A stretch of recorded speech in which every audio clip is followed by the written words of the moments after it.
طارق مسعود۔ بسم اللہ الرحمن الرحیم۔ پاکستان سے کسی نے پوچھا، میرا سوال یہ ہے کہ کیا ہم داڑھی کے سرے سے اپنی داڑھی کو تھوڑا سا تراش سکتے ہیں؟ اگر اس کی اجازت ہے یا نہیں تو ہمیں کب تک داڑھی رکھنے کی اجازت ہے؟ دیکھیں، داڑھی جب تک ایک مٹھی نہیں ہو جاتی نا، اس کو نہیں کاٹ سکتے آپ۔ جب ایک مشت ہو جائے چاروں طرف سے، جیسے یہ بال بھی آپ نے پکڑے تو مٹھی میں آ رہے ہوں تو اس کے باہر سے کاٹ سکتے ہیں، یہ پکڑے مٹھی میں آ رہے ہیں اس کے باہر سے کاٹ سکتے ہیں، جو چاروں طرف سے جو ہے نا ایک مٹھی، اس سے آگے کے کاٹ سکتے ہیں، اس سے کم نہیں کاٹ سکتے، کیونکہ صحیح بخاری مسلم کی حدیث ہے، نبی صلی اللہ علیہ وسلم کی اعفوا اللحیٰ، داڑھی بڑھاؤ۔ صرف داڑھی رکھنے کا حکم نہیں دیا آپ نے، داڑھی بڑھانے کا حکم دیا ہے۔ تو اور بعض صحابہ سے ثابت ہے کہ وہ ایک مٹھی سے زیادہ کاٹ دیتے تھے، تو اگر یہ ناجائز ہوتا تو صحابہ یہ عمل نہیں کرتے۔ اس سے پتہ چلتا ہے کہ بڑھانے کا حکم ہے، لیکن ایک مٹھی آخری حد ہے، اس سے زیادہ اگر کاٹنا چاہے تو کاٹ سکتے ہیں۔ محمد فیروز الدین انڈیا سے پوچھتے ہیں، میں ہسپتال میں نرسنگ کی جاب کرتا ہوں اور ڈاکٹر ہندو ہے، باجماعت نماز کے وقت مریض زیادہ ہوتے ہیں تو میں نماز ادا کرنے نہیں جا پاتا۔ ڈاکٹر سے ضد کر کے جماعت کے ساتھ نماز ادا کرنا صحیح ہے یا بعد میں کسی وقت نماز ادا کرنا صحیح ہوگا؟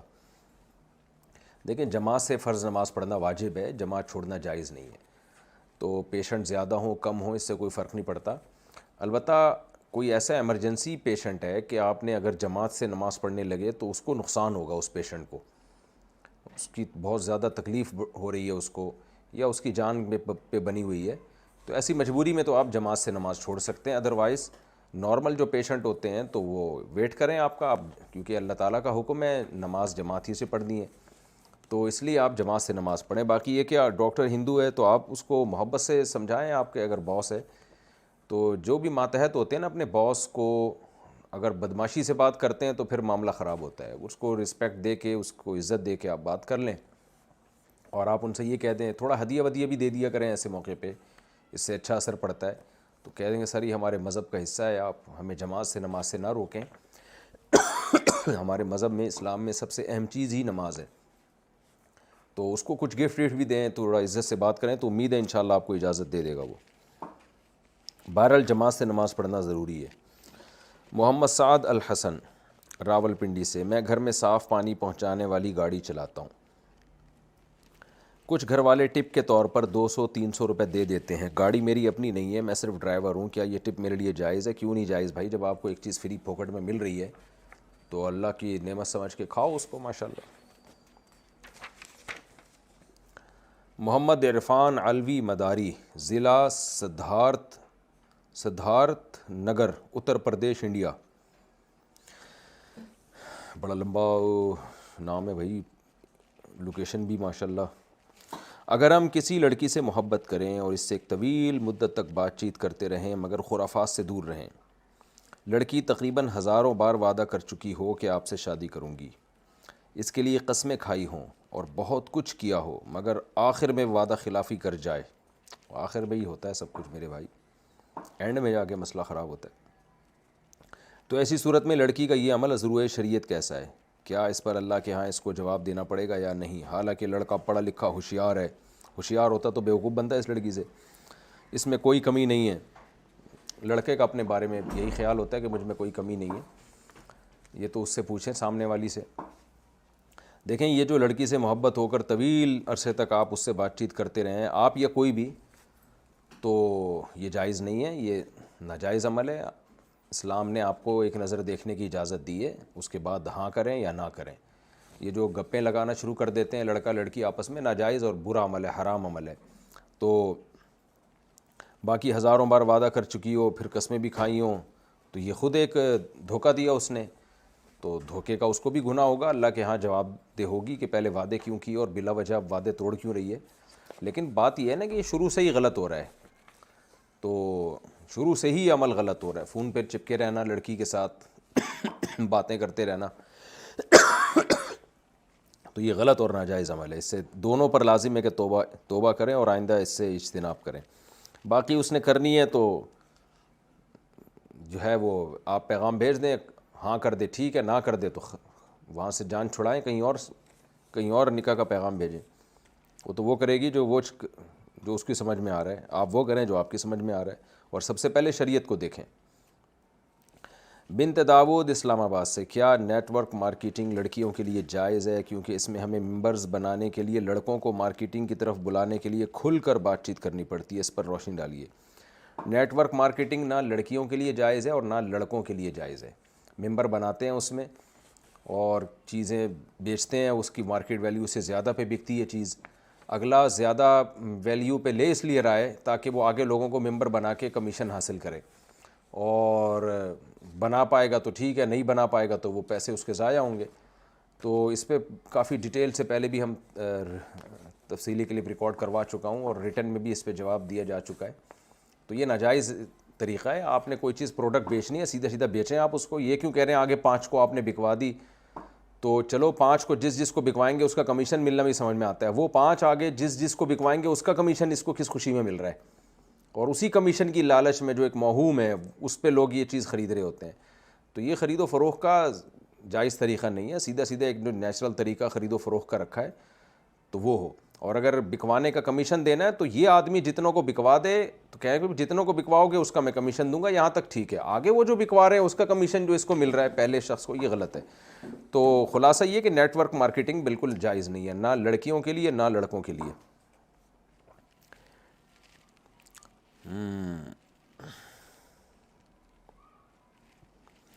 انڈیا سے پوچھا، مولانا طارق جمیل صاحب کے بیٹے کا کچھ دن قبل انتقال ہوا ہے، کچھ اس طرح کا دیکھنے میں آیا کہ قبر پکی ہے، پھول وغیرہ ڈالے گئے ہیں، قبر پر کھڑے ہو کر دعا وغیرہ۔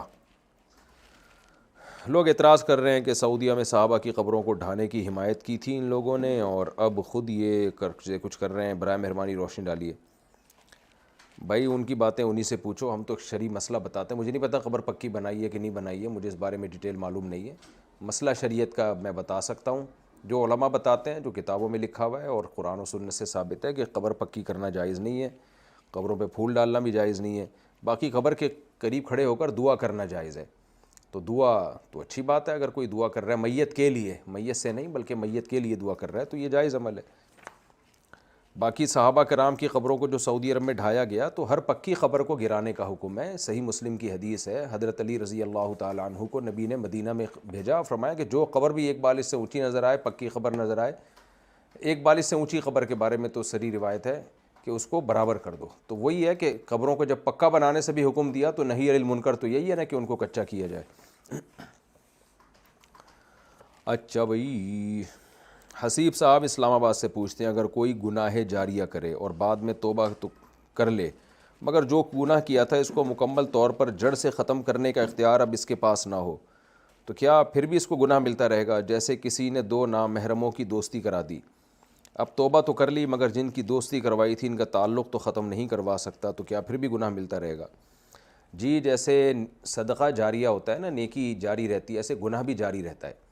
آپ نے کسی گناہ کی بنیاد رکھ دی تو وہ جب تک گناہ کرتے رہیں گے آپ کو بھی گناہ ملے گا۔ اب 2 نامحرموں کو آپ نے دوستی کرا دی ہے، کسی کو زنا کا اڈا دکھا دیا، اب جب تک وہ زنا کرتا رہے گا آپ کو بھی گناہ ملے گا اس میں۔ تو اس لیے یہ بہت بڑا، یعنی اس سے انسان کو ایوائڈ کرنا چاہیے کوئی ایسا گناہ جس کے جو ملٹیپلائی ہوتا چلا جائے، وہ بہت ہی خطرناک چیز ہوتی ہے۔ لیکن بہرحال جب توبہ کر لی تو اللہ غفور الرحیم ہے، سچے دل سے توبہ کر لی جائے اور آئندہ نہ کرنے کا عزم ہو، پچھلے پر ندامت ہو کہ جو کچھ میں نے کیا غلط کیا، تو توبہ کرنے سے سب گناہ معاف ہو جاتے ہیں۔ پھر بھی اگر وہ گناہ کریں گے تو پھر انشاءاللہ آپ کو گناہ نہیں ملے گا۔ کولہا پور انڈیا سے، حرم کے اندر مطاف میں لوگ امام کے آگے نماز پڑھ رہے ہوتے ہیں، امام پیچھے ہوتا ہے، تو ہم نماز میں تو یہ نیت کرتے ہیں کہ امام کے پیچھے نماز پڑھ رہے ہیں، تو کیا اس طرح نماز ہو جاتی ہے؟ دیکھیں، امام تو احادیث سے یہی ثابت ہے آگے ہوگا اور مقتدی پیچھے ہوں گے۔ البتہ مطاف جو حرم ہے نا، وہاں پر سعودیہ کے علماء نے کوئی گنجائش نکالی ہے، مجھے نہیں معلوم ان کی پاس کیا دلیل ہے، اس کی ڈیٹیل میں کہیں تحقیق کی تو شاید دلیل کوئی نکل آئے، اس کی کوئی روایت مل جائے، کوئی صحابی کا اثر مل جائے۔ بعض دفعہ ہم نے یہ سنا ہے کہ بعض علماء سے کہ مطاف میں اس کی جو ہے حرم، یعنی صرف مسجد حرام میں اس کی گنجائش ہے رش کے موقع پہ، تو شاید انہوں نے وہاں سے گنجائش نکالی ہو۔ تو البتہ وہ یہ کوشش کرتے ہیں کہ جس طرف امام کھڑا ہوا ہے اس طرف صف آگے نہ جائے، دوسری طرف صفیں آگے چلی جائیں، تو امام کے بالکل آگے کوئی نہیں ہوتا وہاں بھی۔ تو آپ کی نماز صحیح ہو جائے گی. آپ نے یہ تھوڑی دل میں نیت کرنی ہے اس امام کے میں پیچھے، مطلب پیچھے کا مطلب ہوتا ہے اس امام کی اقتدا میں نماز پڑھ رہا ہوں، تو دل میں یہ نیت کافی ہے کہ میں اس امام کی اقتدا میں نماز پڑھ رہا ہوں. پیچھے کی نیت نہیں کی جاتی، اور ہوتے پیچھے ہی ہیں وہ سب، لیکن نیت میں پیچھے کا کوئی تذکرہ نہیں ہوتا. نیت یہ ہوتی ہے کہ میں اس امام کی اقتدا میں نماز پڑھ رہا ہوں. محمد عدیل غفار، ٹوبہ ٹیک سنگھ، پاکستان. میری بیوی نے آج سے 5 سال پہلے خلا لیا تھا عدالت سے، کیونکہ اس کا سابقہ شوہر بہت مار پیٹ کرتا تھا اور مالی طور پر اچھی خاصی پوزیشن میں ہونے کے باوجود کھانے اور علاج کی ضرورتوں کو بھی پورا نہیں کرتا تھا.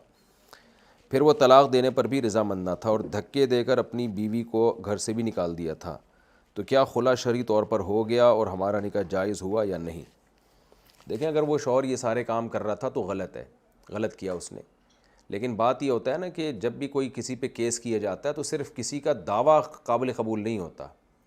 اب کسی خاتون نے شوہر پہ دعویٰ کر دیا بے تحاشا مارتا پیٹتا ہے، نان نفقہ نہیں دے رہا، یہ نہیں کر رہا، وہ نہیں کر رہا، تو دنیا میں کوئی بھی جرم ایسا نہیں ہے جو بغیر دلیل کے مان لیا جائے. ایسے تو کوئی بھی کسی پہ الزام لگا دے گا. تو ہماری عدالتیں کیا کرتی ہیں کہ عورت سے دلیل طلب ہی نہیں کرتی، کوئی گواہ طلب کریں، کچھ بھی نہیں ہوتا. بس عورت کا یک طرفہ بیان سنا جاتا ہے، وہ جو بھی بول دے اس کو مان لیا جاتا ہے. بلکہ وہ اگر یہ بھی کہہ دینا کہ میرا میاں بہت اچھا ہے بس میں نے نہیں رہنا، تو بھی یہ جج کہتا ہے چلو جی چھٹی کرو، شاباش، نہیں رہو. تو میں بار بار یہ مسئلہ بتاتا ہوں، جج صرف اپنی بیوی کو طلاق دے سکتا ہے، دوسروں کی بیویوں کے جج کے پاس اختیار نہیں ہے. اگر وہ طلاق دے دے گا، خلا دے دے گا، اس کی کوئی حیثیت نہیں ہے.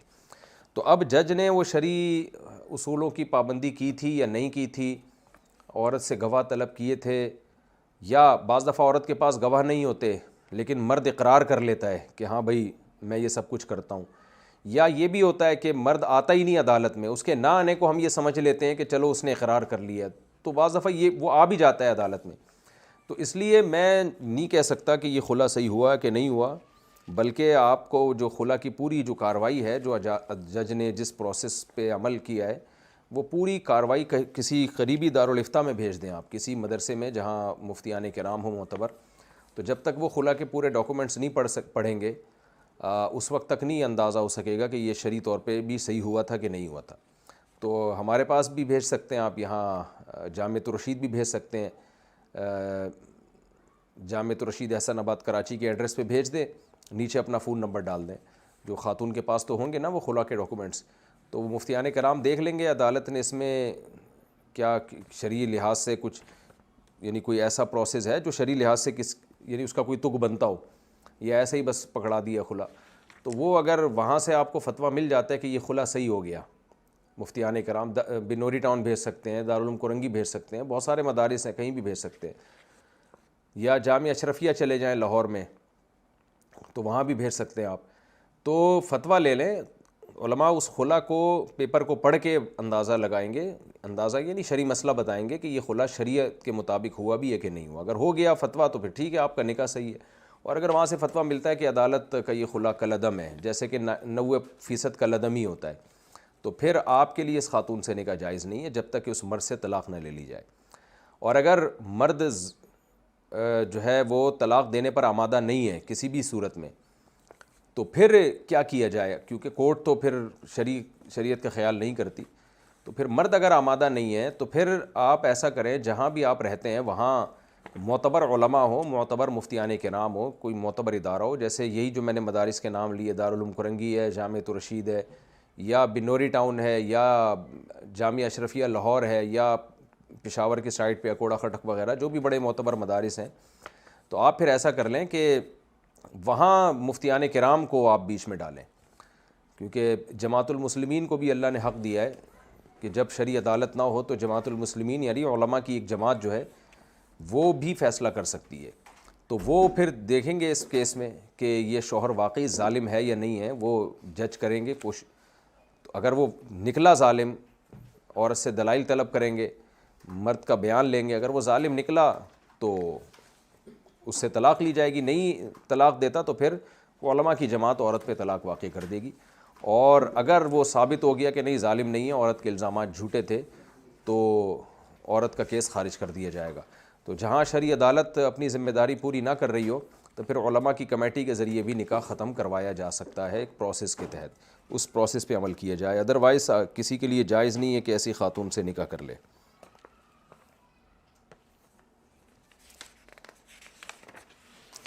آج کل یہ بہت ہو رہا ہے، خواتین کورٹ سے خلا لیتی ہیں اور دوسرا مرد ان سے نکاح کر لیتا ہے. تو یہ خوب سمجھ لیں کورٹ کا خلا اس کی کوئی حیثیت نہیں ہے. یہ جنرل مشرف کی ایک بہت بڑی ایک تحریف تھی، یوں سمجھ لیں آپ، دین کے ساتھ اور اسلام کے ساتھ بہت بڑا مذاق تھا. اس نے عدالتوں کو بس کہہ دیا کوئی بھی عورت آئے تو آپ نے اس کو خلا کی ڈگری پکڑانی ہے. اسی پر عمل ہو رہا ہے ہمارے یہاں. اور ایک لکھا بندہ پیپر ہوتا ہے، کچھ مخصوص الزامات ہوتے ہیں، وہ عورت سے اس پہ سائن لے لیے جاتے ہیں.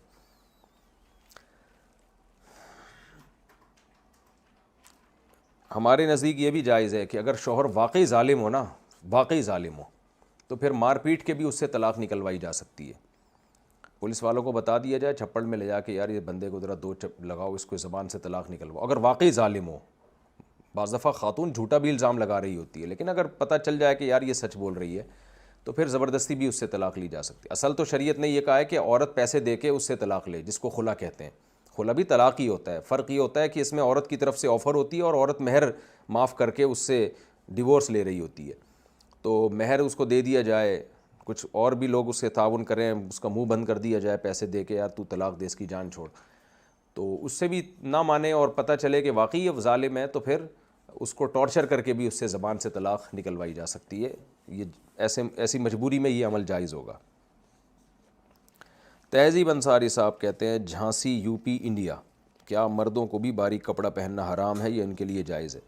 دیکھیں مرد کا سطر ہے ناف سے لے کے گھٹنے تک، یہ ایریا مرد کے لیے چھپانا فرض ہے. تو اس ایریے میں تو باریک لباس نہیں پہنے، باقی کرتا وغیرہ پہن سکتے ہیں. اس میں اگر اوپر کا اس کی اسکن نظر بھی آ جائے کوئی حرج نہیں ہے اس میں. عبد الباسط بدین سے پوچھتے ہیں میری عمر 18 سال ہے، میرے ابو کا زرعی دواؤں کا کاروبار ہے، یعنی وہ میری شادی کے اخراجات بآسانی برداشت کر سکتے ہیں. میں اپنے ابو کے ساتھ دکان میں ہاتھ بٹاتا ہوں، یعنی میری اپنی کوئی انکم نہیں ہے، جبکہ میں مجزنی اور بدنظری کے گناہ میں ملوث ہوں. میں نے کئی بار اپنے والدین کو اپنے نکاح کے لیے کہا، لیکن وہ ہر بار میری بات کو سنی انسنی کر دیتے ہیں اور کہتے ہیں کہ تم ابھی چھوٹے ہو. اب بتائیں میں کیا کروں؟ جب آپ اپنے والد صاحب کے ساتھ کاروبار میں ہاتھ بٹا رہے ہیں تو پھر آپ کے باپ کی یہ شرعی ذمہ داری ہے کہ وہ آپ کا نکاح کر دیں. اگر وہ نکاح نہیں کرتے تو کوئی گناہ آپ سے ہوتا ہے تو وہ بھی برابر کے ذمہ دار ہوں گے اس میں. تو اس لیے میں تو ان بچوں کی شادی سے منع کرتا ہوں جو ذمہ داری نہیں پوری کر رہے، باپ کے ساتھ ہاتھ نہیں بٹا رہے کاروبار میں اور پڑے ہوئے ہیں پوستیوں کی طرح. تو ان کو منع کیا جائے گا بھائی اپنے خرچے پہ کرو شادی، کیونکہ وہ بچے پھر کر کچھ نہیں رہے ہوتے. شادی ہوتی ہے وہ بہو بھی ابا کے خرچے پہ، بچے بھی ابا کے خرچے پہ، وہ سارا بڑا مسئلہ ہو جاتا ہے ابا کے لیے، تو بچہ اور سست ہو جاتا ہے اس سے. لیکن اگر آپ والد کے ساتھ کاروبار میں ہاتھ بٹا رہے ہیں اور ذمہ داری پوری کر رہے ہیں تو پھر یا تو والد صاحب آپ کو خرچہ دیں الگ سے آپ کے کاروبار میں ہاتھ بٹانے کا، یا پروفٹ میں شیئر دیں آپ کو، تاکہ آپ پھر اپنے خرچے پہ شادی کر لو اپنی. اور اگر ایسا نہیں کرتے تو پھر ان کی شرعی ذمہ داری ہے کہ وہ نکاح کریں آپ کا. اور قرآن میں سورہ نور میں اللہ نے حکم دیا ہے انکحوا الایام منکم والصالحین من عبادکم و امائکم، کہ تمہاری اولادوں میں جو بغیر نکاح کے ہوں ان کا نکاح کرا دیا کرو. اور اللہ نے فرمایا یکونوا فقراء یغنیہم اللہ من فضلہ، اس نکاح کی برکت سے کیا ہوگا کہ اور مال میں اللہ برکت عطا فرما دے گا. تو یہ حکم ہے. اور نبی صلی اللہ علیہ وسلم نے شباب کو حکم دیا من استطاع منکم الباءۃ فلیتزوج. تو شباب کی عمر جو ہے وہ 15 سال سے شروع ہو جاتی ہے. تو لڑکا اگر 15 سال کا ہو جائے تو شرعی لحاظ سے پھر وہ شادی کی عمر ہے، وہ بچہ نہیں ہے. تو بہت ہی غلط، اور یہی اصل عمر ہے، اس میں بگڑنے کا اندیشہ بھی زیادہ ہوتا ہے. اور اس عمر میں اگر نکاح کر دیا جائے تو بیوی سے بہت زیادہ محبت ہوتی ہے، بیوی کو بھی شوہر سے بہت محبت ہوتی ہے. محبت کی تو عمر ہی یہی ہے. جیسے جیسے ایج بڑھتی ہے وہ جذبات تو انسان کے ٹھنڈے ہونے شروع ہو جاتے ہیں. تو یہ کیسی بات ہے کہ جب نیچر تقاضا کر رہی ہے نکاح کا اس وقت اس کو کہا جائے کہ یہ عمر نہیں ہے، تو اس کا مطلب فطرت نے غلط کیا ہے. ایسے جیسے جب بھوک لگ رہی ہے اور آپ کہیں کھانے کا ٹائم نہیں چونکہ بھوک لگ رہی ہے، تو یہ تو بیوقوفی کی بات ہے. جب بھوک لگ رہی ہے وہی تو کھانے کا ٹائم ہے. تو جب لڑکا لڑکی میں جذبات پیدا ہو جائیں جو بالغ ہوتے ہی پیدا ہو جاتے ہیں تو وہی ان کی صحیح عمر ہے نکاح کرنے کی. جنید خان کے پی کے سے، اگر کوئی شخص اونچائی سے گرتے ہی کوما میں چلا جائے اور کچھ دن بعد کوما کی حالت میں اس کا انتقال ہو جائے تو اس کی نمازوں کا کیا ہوگا؟ دیکھیں بے ہوشی کی حالت میں اگر 24 گھنٹے کسی پہ گزر جائیں تو پھر اس پر نماز لازم نہیں ہوتی. 24 گھنٹے سے پہلے ہوش آ جائے تو جتنی نمازیں قضا ہوئی ہیں، جیسے 4 یا 5 نمازیں، تو وہ اس پر لوٹانا لازم ہے۔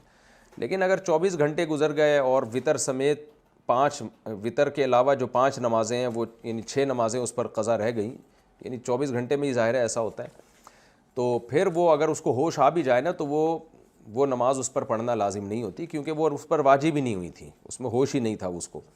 تو اگر کوئی شخص ایسے قومے میں چلا گیا تو قومے کے دوران جتنی نمازیں اس سے قضا ہوں گی وہ معاف ہیں، اس کا کوئی فدیہ نہیں ہے، کوئی اس کی قضا بھی نہیں ہے، کیونکہ وہ مکلف ہی نہیں ہے اعمال کا، تو اس لیے کچھ بھی نہیں ہے، اللہ تعالیٰ اس کی مغفرت کرے۔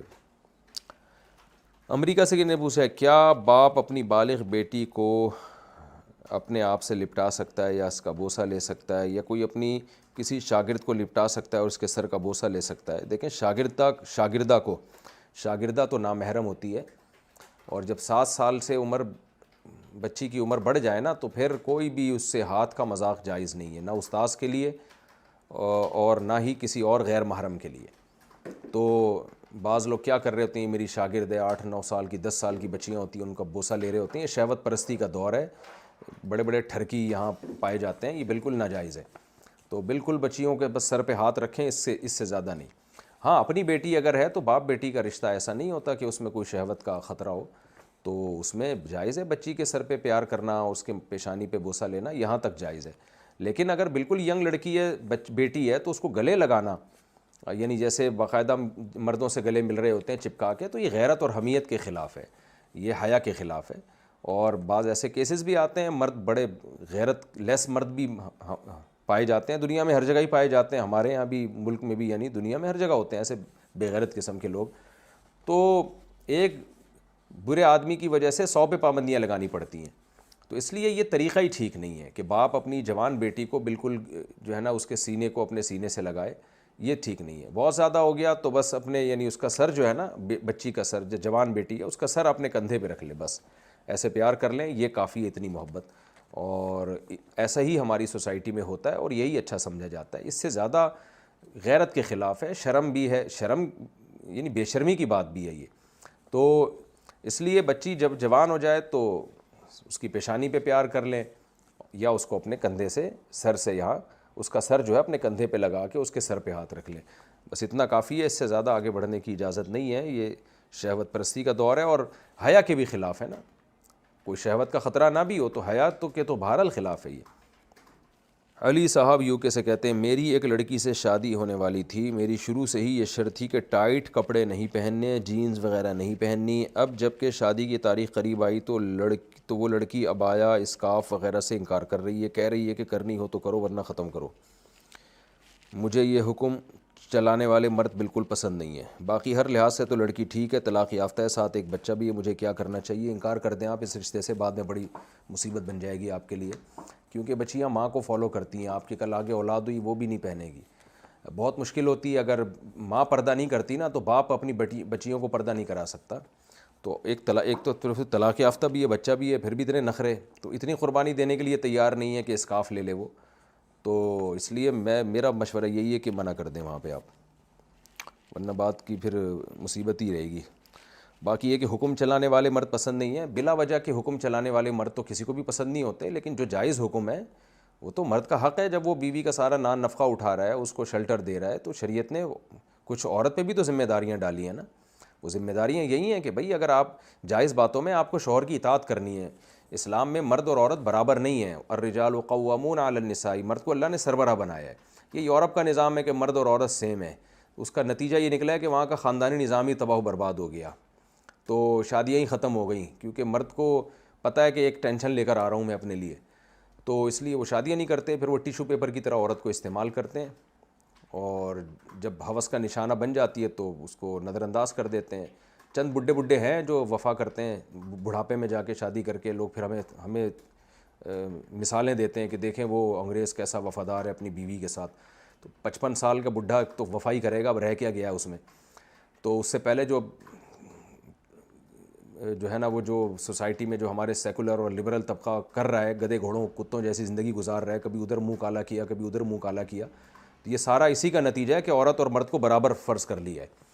تو اسلام نے خاندانی نظام کو بچانے کی فکر کی ہے، تو اس میں یہی ہے کہ عورت مرد کو سربراہ مانے، جائز باتوں میں مرد کی اطاعت عورت کو کرنی پڑے گی. ہاں بلا وجہ کے آرڈر چلاتے رہنا, چھوٹی چھوٹی باتوں پہ ٹارچر کرنا, جیسے بعض نیچ سوچ کے مرد ہوتے ہیں, تو وہ 100% غلط ہے, اس کو تو کوئی بھی اپریشیٹ نہیں کرتا. لیکن جائز باتیں جہاں تک ہیں تو اس میں مرد عورت پر لازم ہے کہ شوہر کی اطاعت کرے. وہ ابو ذر صاحب انڈیا سے پوچھتے ہیں, جمعے کے دن عصر سے مغرب کے درمیان جو دعا کی قبولیت کا وقت ہوتا ہے تو اس کی ابتدا عصر کا وقت شروع ہونے پر ہوتی ہے یا عصر کی نماز کے بعد؟ راجح قول یہی ہے جمہور کے نزدیک کہ عصر کی نماز کے بعد, عصر سے مغرب کے درمیان. محمد, اچھا یہ زلند خان, اب پتہ نہیں یہ کہ شاید پروناؤنسیشن میں غلطی ہو رہی ہو مجھ سے. خیر, نوشہرہ کے پی کے سے پوچھتے ہیں, میں 11ویں کلاس میں پڑھتا ہوں, ہمیں ایک مس بھی پڑھاتی ہے, ان کو دیکھنا اور ان کو سلام کرنا اور ان سے سوال کرنا صحیح ہے یا نہیں؟ دیکھیں کوشش کریں آپ ایسے اسکول میں پڑھیں جہاں میل ٹیچر آپ کو پڑھائیں. اگر مجبوری میں پڑھنا پڑ ہی رہا ہے تو پھر آپ مس کو اپنی اماں سمجھ کے آپ ضرورت کے وقت ان کو دیکھ بھی سکتے ہیں. اگر ضرورت ہے, جیسے بات کرنے کی ضرورت کے وقت دیکھنا پڑتا ہے انسان کو, یا کوئی سوال, کوئی کویشچن واقعی ویلڈ کویشچن ہے تو وہ سوال بھی کر سکتے ہیں, کیونکہ ظاہر ہے جب پڑھ رہے ہیں تو پوچھے بغیر تو آدمی کے علم میں اضافہ نہیں ہوتا. لیکن یہ ہے کہ اپنے دل پہ قابو رکھیں اور بلا وجہ نہ دیکھیں, نہ تو بلا ضرورت دیکھیں اور نہ بلا ضرورت بے تکلف ہونے کی کوشش کریں. تو ریزرو رہ کے آپ پڑھیں. یہ بھی مجبوری میں, چونکہ آج کل سے ماحول ایسا بن چکا ہے کہ اصل میں تو حکومت پر لازم ہے کہ وہ لڑکوں کے لیے الگ, لڑکیوں کے لیے الگ مدرسے اسکول بنائے, اور ٹیچر بھی میل کے لیے میل ہوں, فیمیل کے لیے فیمیل ہوں. لیکن نہیں ہے تو مجبوری کے حکام پھر الگ ہوتے ہیں, تو پھر تعلیم سے ہی محروم رہ جائیں گے. تو ایسی مجبوری میں گنجائش ہے کہ ضرورت کی حد تک ان کو دیکھا جا سکتا ہے, اور جب بات کرنی ہو تو سلام بھی کیا جا سکتا ہے. لیکن یعلم خائنۃ الاعین وما تخفی الصدور, یہ آیت ذہن میں رکھیں, اللہ آنکھوں کی خیانت کو بھی جانتا ہے اور دل میں چھپے رازوں کو بھی جانتا ہے. تو اگر آپ غلط سوچیں گے, ایک غلط ذہن لے کر جائیں گے غلط سوچ کی طرف, تو پھر آپ کو اللہ کے سامنے اس کا حساب دینا پڑے گا. لا یغادر صغیرۃ ولا کبیرۃ الا احصاها, قرآن کہتا ہے آخرت میں جب انسان اپنا نام اعمال دیکھے گا تو چیخ اٹھے گا, کہے گا کہ اے اللہ یہ کیسا نام اعمال ہے, میری زندگی کا ایک باریک پہلو بھی اس نے نہیں چھوڑا. یعنی ہر چیز اس میں آپ کے سامنے آ جائے گی, تو اس لیے اس دن سے ڈرنا چاہیے.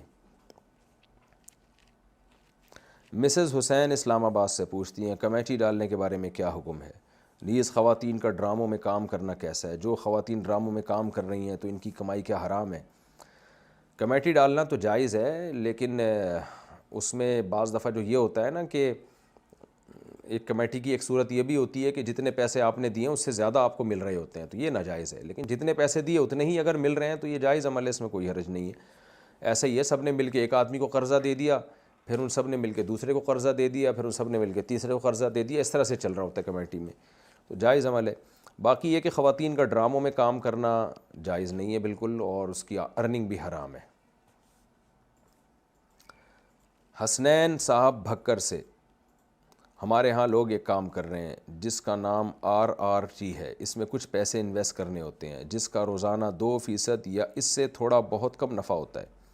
اس پیسے کے وہ فٹ بال میچ کی شرط میں استعمال کرتے ہیں. وہ یہ شرط جیت جائیں تو ہمیں 2% یا اس سے کم یا زیادہ کا نفع ہوتا ہے, نہیں تو ہمیں کوئی نقصان نہیں ہوتا. کیا یہ پیسے جائز ہیں یا ناجائز؟ اس میں پھر کچھ عرصے کے بعد غریب لوگوں کی مدد کے لیے بھی پیسے بھیجتے ہیں اور یہ کہتے ہیں کہ ہمارا اصل مقصد غریبوں کی مدد کرنا ہے. دیکھیں آپ جو پیسے دے رہے ہیں نا, اور جس بیس پہ آپ کو اس کی پروفٹ مل رہا ہے وہ بیس غلط ہے کہ میچ جیت گئے تو آپ کو یہ پروفٹ ملے گا, نہیں جیتے تو کچھ بھی نہیں ملے گا. تو یہ بیس غلط ہے. پیسہ کمانے کا کوئی ویلڈ طریقہ نہیں ہے. یہ پیسہ انویسٹ کریں آپ کسی کے کاروبار میں, پروفٹ ہو تو پرسنٹیج کے حساب سے آپ شرکت کریں, یہ طریقہ ہو سکتا ہے. اس کے علاوہ جو آپ نے طریقہ بتایا وہ ٹھیک نہیں ہے, اور چاہے وہ غریبوں کی مدد بھی کرتے ہیں اس سے, اور اگر وہ آپ جوا نہیں کھیل رہے, آپ کی رقم ڈوبنے کا خطرہ نہیں ہے, تو آپ کی رقم سے وہ تو آگے جوا ہی کھیل رہے ہیں نا, آپ کو پتہ ہے کہ وہ جوے کے لیے لے رہے ہیں وہ, تو وہ اس لیے ناجائز ہی ہے, گناہ میں تعاون بھی ہے. تو غریبوں کی مدد مشرکین مکہ بھی جوے کے ذریعے کیا کرتے تھے, اسلام نے پابندی لگائی, تو اس لیے یہ طریقہ ٹھیک نہیں ہے, آپ اس سے اوائڈ کریں. کراچی سے کسی نے پوچھا میں مالی طور پر بہت پریشان ہوں, میرے 2 بچے بھی ہیں. میں نے اپنی بہن کو عمرہ کروایا تھا تو میری بہن نے ایسے ہی مروت میں کہہ دیا تھا کہ میں پیسے دے دوں گی جو بھی خرچہ آیا ہے, لیکن آج اس بات کو 6 سال ہو گئے. کیا میں اپنی بہن سے عمرے کے پیسے مانگ سکتا ہوں جب کہ میری عمرے پہ بلاتے وقت پیسے لینے کی نیت نہیں تھی, لیکن اب حالات نے مجھے بہت مجبور کر دیا ہے. بہن کے حالات اب اچھے ہیں, برائے مہربانی رہنمائی فرما دیں. دیکھیں ویسے بہن سے بول دیں میرے حالات اچھے نہیں ہیں, آپ کو جو میں نے عمرہ کرایا تھا کائنڈلی مجھے پیسے دے دیں, آپ کی بڑی نوازش ہوگی. شرعی طور پر تو اب 6 سال گزر گئے اور اس وقت آپ نے زبان سے تو بہن سے کوئی ایسا معاہدہ نہیں کیا تھا نا کہ میں تمہارے خرچے پہ عمرہ کرا رہا ہوں. اس وقت تو وہ یہی سمجھ رہی تھی کہ آپ اس کو عمرہ کروا رہے ہیں, تو وہ یہی سمجھتی رہی ہے. اس نے اخلاقی طور پہ بول دیا تھا میں پیسے دے دوں گی, اس طرح سے بول دیا جاتا ہے, لیکن اس وقت آپ سارا خرچہ کر رہے تھے, پھر اس کے بعد بھی آپ نے نہیں مانگے, 6 سال کا عرصہ گزر گیا, تو ظاہر یہی ہے کہ یہ آپ نے ہی اپنے خرچے پہ عمرہ کرایا ہے. تو اس لیے یقین یعنی قانونی طور پر تو آپ کو حق نہیں ہے, لیکن اخلاقی طور پر آپ بہن سے کہہ سکتے ہیں کہ دیکھو میری تم نے کہا بھی تھا اور میرے حالات ٹھیک نہیں ہیں. تو بہن کو چاہیے کہ جب جو ہے وہ اس کے حالات اچھے ہیں بہن کے اور بھائی کے حالات خراب ہو گئے ہیں تو وہ تعاون کرے بھائی کے ساتھ. یہ صلہ رحمی ہے اور رشتہ داری جوڑنے سے اللہ تعالیٰ بہت خوش ہوتے ہیں. تو ویسے بہن کو کہہ دیں بھائی میرے حالات ٹھیک نہیں ہیں, مجھے پیسے چاہیے, اگر آپ دے دو بڑی نوازش ہوگی. انڈیا سے کسی نے پوچھا ہے میرے والد صاحب ڈیلی دارو پی کر میری والدہ سے چھوٹی چھوٹی بات پر لڑائی کرتے ہیں اور بہت دقت ہو رہی ہے, گھر میں بہت پریشانی ہے. شریعت اس بارے میں کیا کہتی ہے, کیا علاج ہے اس کا؟ دارو چھڑوائیں ابا سے, کوئی پینے کی چیز ہے بھائی تو ان سے بولو کچھ اور پی لو. باقی جب دارو پئیں گے تو ظاہر ہے ڈیلی لڑیں گے اور چھوٹی چھوٹی باتوں پہ ہی لڑیں گے, بڑی بڑی باتوں پہ تو دارو کے بغیر بھی آدمی لڑ پڑتا ہے. تو دارو چھڑوائیں, نہیں چھوڑتے تو پھر جب پی وی ہو تو اماں کو کہیں اور لے جائیں, یہی ہو سکتا ہے. اس وقت جو ہے اماں کو بولیں آپ یہاں سے چلو, ابا نے آج پی لی ہے. لڑائی ہوگی اور چاقو واقو مار دیتے ہیں لوگ, ایسے دارو وارو پی کے سر پھاڑ دیتے ہیں, قتل ہو جاتے ہیں. تو اگر آپ کو اللہ نے استطاعت دی ہے تو ایسی کنڈیشن میں اماں کو الگ رکھیں آپ ابا سے. جب دارو پی وی ہو نا تو اماں کو کہیں اور شفٹ کر دیا کریں, میرے ذہن میں تو یہی حل آ رہا ہے. یا ابا کو کہیں اور لے جایا کریں, ویسے بھی ابا کو کیا پتہ چلے گا, پی وی ہے انہوں نے, تو کہیں بھی لے جا کے بٹھا دیں, ان کو بولیں ابا یہ ہے اب ہم لوگوں نے یہ والا بنگلہ خرید لیا ہے. تو یہی کر سکتا ہوں, یہی میں مشورہ دے سکتا ہوں کہ اماں ابا کو اس ٹائم پہ الگ کر دیں آپ. اللہ بچائے اس عذاب سے. راول پنڈی سے کسی نے پوچھا ہے میری عمر 30 سال ہے, میرے بال 18 سال کی عمر سے ہی سفید ہونا شروع ہو گئے ہیں, اب آدھے سر سے زیادہ کے بال سفید ہو گئے, تو کیا شوہر کی خاطر زینت اختیار کرتے ہوئے بالوں کو سیاہ خضاب لگایا جا سکتا ہے؟ مہندی تو میرے بالوں کو سوٹ ہی نہیں کرتی. جی آپ 18 سال کی عمر میں اگر ہیں تو جائز ہے, کالا خضاب بھی لگا سکتی ہیں آپ. محمد دانش صاحب جرمنی سے پوچھتے ہیں غروب آفتاب کا وقت 4:36 تھا, میں نے 4:34 پر عصر کی نماز شروع کی, نماز 4:38 پر ختم ہوئی, تو یہ نماز ادا میں شمار ہوگی یا قضا میں؟ ایسی صورت میں کیا نیت کرنی چاہیے, ادا کی یا قضا کی؟ نیت سے فرق نہیں پڑتا, بس عصر کی نیت کر لی کافی ہے, چاہے وہ ادا ہو یا قضا ہو, تو وہ خود بخود ادا ہو گئی ہے, چونکہ غروب آفتاب سے پہلے آپ نیت باندھ چکے تھے. لیکن اتنی دیر عصر میں کرنا یہ گناہ ہے, بہت سخت گناہ ہے. عصر جو ہے جب سورج ایک نیزے تک آ جائے نا, غروب آفتاب کے قریب ہو جائے. اب جرمنی میں تو اس کا مجھے نہیں پتہ, لیکن پاکستان میں تقریباً 20 منٹ پہلے, سورج غروب ہونے سے 20 منٹ پہلے تک مکروہ وقت شروع نہیں ہوتا. 20 منٹ سے پہلے صحیح وقت ہوتا ہے, جب سورج غروب ہونے میں 20 منٹ رہ جائیں تو مکروہ وقت ہے. تو اتنی تاخیر کرنا ناجائز ہے, حرام ہے. لیکن اگر کسی نے کر لی تو پڑھنی پڑے گی نماز, گناہ تو ہوا دیر کرنے کا لیکن چھوڑ نہیں سکتا وہ.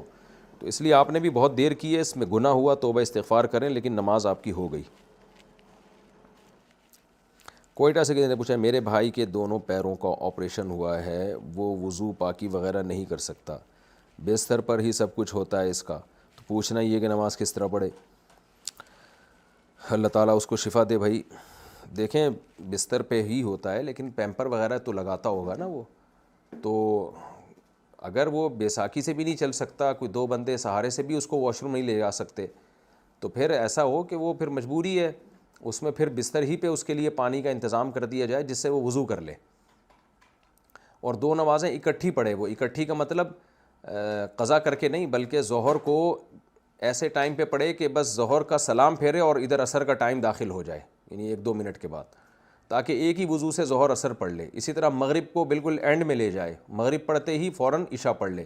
تو اگر طہارت کے ساتھ یعنی صفائی کے ساتھ باقاعدہ وضو کے ساتھ اس طرح ممکن ہے تو اس طرح کرے وہ، اور اگر اس طرح بھی ممکن نہیں ہے، وہ پیمپر ہی لگا رہے گا، اس کے پیمپر چینج کرنے والا کوئی نہیں ملتا اس کو، نماز جو ہے نا اہتمام کرنا پڑتا ہے اس کا۔ کوئی شخص کو ظاہر ہے کوئی تو کوئی خدمت گزار ہوگا نا جو اس کا پیمپر وغیرہ چینج کرتا ہوگا، تو پیمپر چینج کر کے اس طرح سے نماز پڑھنا لازم ہے، پاکی حاصل کر کے۔ ممکن ہی نہ ہو، کوئی صورت ہی نہ بن رہی ہو، تو پھر اسی طرح پڑھ لے، صرف وضو کر لے، وہ پانی ٹب میں وہاں پہنچا دیا جائے، وضو کر لے، اور اگر وہ بھی ممکن نہ ہو تو پھر تیمم کر کے پڑھ لے نماز۔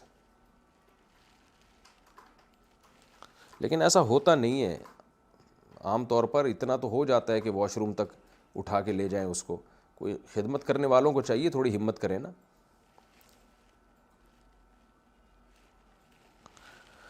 انڈیا سے کسی نے پوچھا ہے، میں ایک 18 سال کا کنوارا لڑکا ہوں، مجھ سے ایک کافر شادی شدہ عورت نے تعلق بنا لیا ہے، میں نے اس کے چاہنے پر زنا بھی کر لیا، مجھے اللہ کی رضا کے لیے کیا کرنا چاہیے؟ اس عورت کو اپنی زندگی سے کیسے دور کروں؟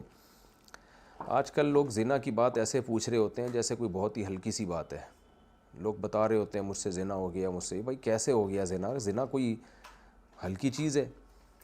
یہ تو کتے بلی گدھے گھوڑوں کا کام ہے، انسان جو ہے نا وہ نہیں عورت کی طرف جب تک وہ بیوی نہ بنا لے نہیں جاتا اس کی طرف، یہ بہت بڑا جرم ہے، اس لیے اس کو ہلکا نہ سمجھا کریں۔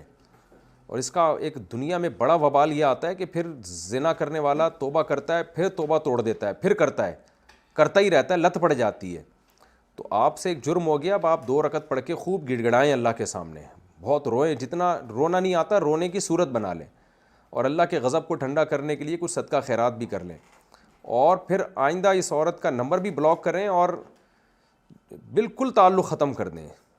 لوگ کیا کرتے ہیں، شیطان ایسے موقع پہ کہتا ہے یہ غیر اخلاقی حرکت ہے، اس کی بات تو سنو، اس کا فون تو اٹھاؤ، اس کو جواب تو کوئی ضرورت نہیں ہے جواب دینے کی، نمبر بلاک کر دیں ہمیشہ کے لیے۔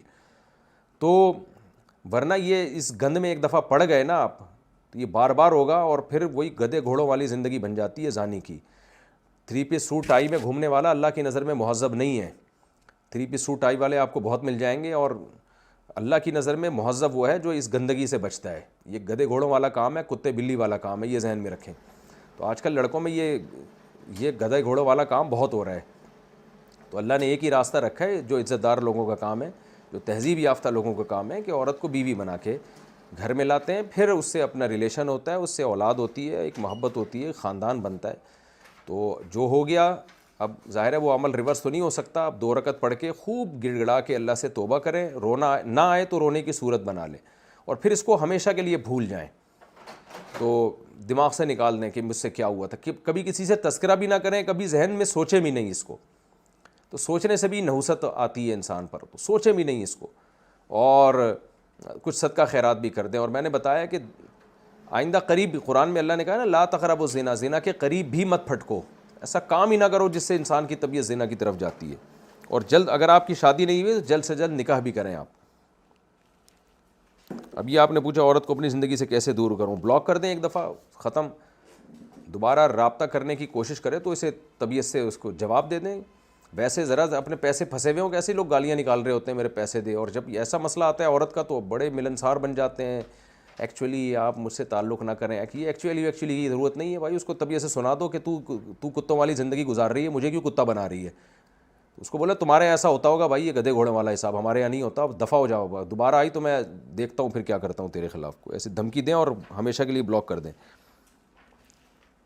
ایسے موقع پہ اللہ کو بد اخلاقی پسند ہے، خوب سمجھ لو، ایسے موقع پہ اللہ کو اخلاق پسند نہیں ہے۔ پاکستان سے کسی نے پوچھا حافظ قرآن جو گھروں میں بچوں کو پڑھانے جاتے ہیں تو کیا ان کے لیے فیس لینا جائز ہے، اور دور جانا ہو تو فیول وغیرہ بھی زیادہ خرچ ہوتا ہے تو کیا ڈیمانڈ کر کے فیس بھی لے سکتے ہیں، جو اپنی مرضی سے دے دیں اتنی ہی جائز ہوگی؟ ڈیمانڈ بھی کی جا سکتی ہے، جائز ہے فیس لے کے پڑھانا، فیول وغیرہ کا زیادہ خرچہ آ رہا ہے تو زیادہ بھی فیس لے سکتے ہیں، اگر وہ دے دیں اچھی بات ہے۔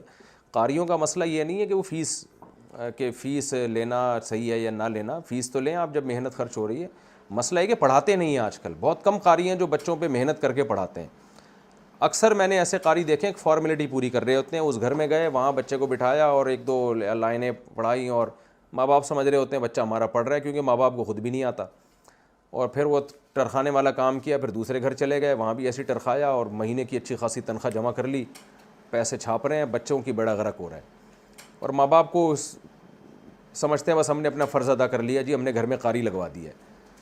تو ایسا نہیں ہوتا، قاریوں کو اللہ سے ڈرنا چاہیے۔ جب آپ فیس لے رہے ہو تو آپ بچوں پر پراپر محنت کریں، آپ پھر فیس مانگتا ہوا بھی اچھا لگتا ہے انسان، تو خالی فیس کو فوکس نہ کریں، محنت بھی کریں، بچوں کو پڑھائیں بھی۔